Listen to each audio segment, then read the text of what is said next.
Olá pessoal, eu sou o professor Roberval e hoje a gente vai continuar as nossas aulas sobre Química no nono ano da Escola Nossa Senhora dos Milagres. Nessa última aula que a gente vai fazer uma pausa agora e vai entrar um pouco para o lado da Biologia, a gente vai estudar os grupos de substâncias. Ou seja, a gente vai terminar de estudar essa parte de Química, de Introdução à Química, com esses grupos de substâncias e depois a gente vai iniciar a parte de Biologia. Primeiro, pessoal, a gente tem que entender que as substâncias elas são classificadas por várias de suas características, sejam elas características químicas ou de comportamento, por exemplo, nas transformações químicas, como as reações, sua composição, ou como os átomos estão ligados, às diferentes formas de ligações químicas que essas substâncias têm entre os seus átomos. Vocês estão lembrados que nas últimas aulas a gente estudou também as ligações químicas, ligação iônica, ligação covalente, ligação metálica. E a gente tem uma classificação que a gente trabalha muito e que é bem antiga, que é entre substâncias orgânicas e inorgânicas. Essa classificação ela é bastante antiga e ela fazia referência a substâncias que eram produzidas por organismos vivos e substâncias que eram obtidas da natureza, por exemplo, como minerais, água e etc. E hoje em dia essa classificação ela mudou um pouco, porque muitas substâncias que os animais eles produzem, a gente consegue produzir em laboratório. É o exemplo da insulina, por exemplo, que era uma substância orgânica. Entretanto, agora ela também pode ser produzida de maneira artificial. Hoje em dia, um conceito mais correto sobre substância orgânica é que são substâncias que geralmente possuem carbono na sua composição. Sempre que a gente fala de substância orgânica, você vai ter um átomo de ou mais de carbono na sua composição. Hoje a gente vai estudar também o que são ácidos e o que são bases, certo? Isso é uma coisa importante para o desenvolvimento de vocês mais adiante na química. Quando a gente está falando em ácido, as substâncias elas são consideradas ácidas quando dissolvidas em água elas sofrem ionização e liberam hidrogênio. O hidrogênio, pessoal, ele é o responsável pela acidez da substância. E quando determinada substância ela reage, por exemplo, com água, ela vai causar uma liberação de íons de hidrogênio, e esses íons de hidrogênio é que vão causar essa acidez da água. Aqui a gente vê um exemplo, que a gente vê essa substância aqui, ela vai ser colocada na água, nesse exemplo, vai ocorrer várias reações, e o que é que aconteceu aqui com essa molécula de cloreto de hidrogênio? Ela se separou e liberou o que? Íons de hidrogênio H+, íons H+. Esses íons, pessoal, eles vão transformar essa água juntamente com essa substância que você colocou aqui, que é o cloreto de hidrogênio, num ácido. E esse ácido é chamado de ácido clorídrico. Então, isso é um ácido. Esses íons H+ produzidos pela ionização, que é o processo que a gente chama que ocorre quando a gente coloca um ácido dentro d'água e ele libera esses íons de hidrogênio, a gente chama o processo de ionização. Esses ácidos eles são responsáveis pela acidez da água, ou seja, esses íons H+. Quanto mais íons a gente tiver, mais acidez a gente tem nesse meio. Ou seja, quanto mais íons H+, uma substância liberar quando entrar em contato com a água, mais forte vai ser o ácido que vai ser produzido. Aqui eu vou dar agora alguns exemplos de ácidos para a gente entender um pouco, porque eles também estão presentes bastante na nossa vida. É o caso, por exemplo, do ácido cítrico e do ácido acético. O ácido cítrico, pessoal, ele está no limão, nas frutas cítricas no geral, e ele é um ácido importante para a nossa alimentação, certo? A gente tem também o ácido acético, que ele está no vinagre, e esse ácido acético ele é produzido no processo em que a gente faz o vinagre. Temos também o ácido málico, que está na maçã, a gente ingere ele na maçã. E temos o ácido lático, que está nos iogurtes, que é produzido através dos processos químicos que as bactérias fazem dentro desse iogurte e libera esse ácido lático. Outro ácido, esses ácidos que eu mostrei até aqui, eles são ácidos considerados ácidos fracos, de baixa acidez. Mas a gente tem também ácidos de acidez mais forte, que são, por exemplo, o ácido sulfúrico, que é utilizado como eletrólito das baterias de chumbo. Ou seja, sempre que você tiver uma bateria de chumbo, dentro dessa bateria você vai ter ácido sulfúrico para que ela funcione corretamente. E a gente tem também o ácido nítrico, que é utilizado no processo de nitrificação de compostos orgânicos, na fabricação de explosivos, fertilizantes. Inclusive, essa semana lá no Líbano, teve uma grande explosão de um material químico que estava armazenado de maneira incorreta. Essa explosão foi causada por uma má armazenação de fertilizantes que continham esse nitrogênio, esse ácido nítrico também. Ele também é muito utilizado para fazer esses explosivos como pólvora negra, nitroglicerina, entre outros. É muito importante, é um composto muito importante para a indústria no geral, porque ele é utilizado em vários processos. Agora a gente já entendeu um pouquinho o que é um ácido, a gente vai entender um pouquinho o contrário, o que é uma base. Sempre que a gente tem uma substância que a gente chama ácido, também existem substâncias que a gente chama de básicas. Ou seja, uma substância ela é ácida e a outra ela é alcalina, ela é básica. E essas substâncias básicas, ao serem dissolvidas na água, elas liberam outro tipo de íon. Elas liberam hidroxilas, que é esse OH- aqui, ó. A gente tem aqui essa substância que ao ser colocada dentro d'água, vai ocorrer uma reação e vai ocorrer a liberação dessa hidroxila, que é chamada hidróxido aqui, ó.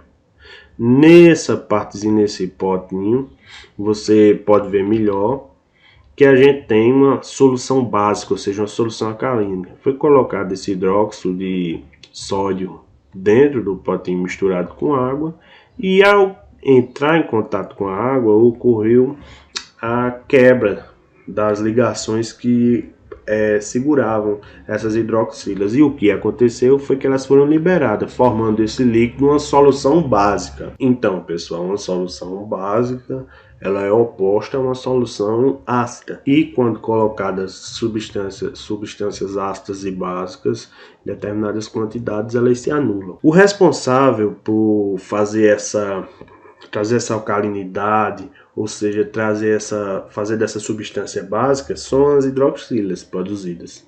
Ou seja, ao produzir isso aqui, quanto mais a gente tiver hidroxila OH- aqui, mais essa substância vai ser básica. Agora alguns exemplos de base para vocês ilustrarem melhor. O hidróxido de sódio, que a gente conhece vulgarmente por soda cáustica, é uma substância extremamente básica. E a gente tem também o hidróxido de alumínio, que é utilizado em medicamentos que a gente utiliza para controlar gastrite, para diminuir a acidez no estômago. Você coloca, um dos compostos é o hidróxido de alumínio, ou hidróxido de magnésio, então aqui tanto faz, certo? Agora, pessoal, a gente vai estudar um pouco as reações químicas entre ácidos e bases. Na reação química entre ácidos e bases, ocorre um processo chamado de neutralização. O que é a neutralização? Como eu falei para vocês, ácidos e bases eles são substâncias, vamos dizer assim, opostas, que têm características opostas. Quando eles entram em contato em uma reação química, o que vai acontecer vai ser um processo chamado de neutralização. O ácido vai neutralizar a base e a base vai neutralizar o ácido. Essa neutralização vai formar água e um sal. A gente tem aqui o ácido clorídrico e o hidróxido de sódio, um ácido em vermelho e uma base. Quando a gente mistura eles dois, vai ocorrer uma reação de neutralização e a gente vai produzir o NaCl. A gente vai formar essa substância aqui, que é um sal, o NaCl, popularmente conhecido por sal de cozinha, um dos principais componentes do sal de cozinha, e água. Ou seja, no processo de neutralização, que é a reação entre ácidos e bases, a gente tem a formação de água e de um sal. Sempre vai ser isso, não importa quais vão ser os ácidos e as bases que vão estar envolvidos. Sempre que você colocar um ácido para reagir com a base, vão ser formados um tipo de sal Esse tipo de sal vai depender do ácido e da base que a gente tem aqui. Sais são compostos iônicos constituídos de ao menos um cátion proveniente de uma base e um ânion proveniente de um ácido. Como a gente viu na reação de neutralização, se forma um sal. Esse sal vai ser o produto dessa neutralização, é o que está dizendo aqui. E ele vai ter sempre um cátion proveniente de uma base e um ânion proveniente de um ácido. Quando a gente fala em cátions e ânions, a gente está falando nos íons, ok? Todos os sais, geralmente, eles são sólidos em condições ambientais. Lembrando que quando a gente fala de condições ambientais, é 25 graus Celsius e na pressão ao nível do mar, certo? E alguns sais são muito solúveis em água, como o sal de cozinha, o NaCl, e outros são pouco solúveis em água, como é o caso do fosfato de cálcio. Agora eu vou dar para vocês alguns exemplos de sais, certo? A gente tem o NaCl, o cloreto de sódio, o sal de cozinha. A gente tem o sulfato de alumínio, que ele é utilizado para limpar a piscina. E a gente tem também o bicarbonato de sódio, que também é um tipo de sal. Ou seja, a partir de hoje vocês entendem que para a química não existe só um tipo de sal, são vários tipos de sais e um sal, ele não, vamos dizer assim, ele não necessariamente é utilizado apenas para salgar uma comida, mas ele é um sal, ele é um produto de uma reação química entre um ácido e uma base. Existem também os óxidos. Quando a gente fala em óxido, isso é uma coisa que assusta muita gente, mas é uma coisa mais simples da química.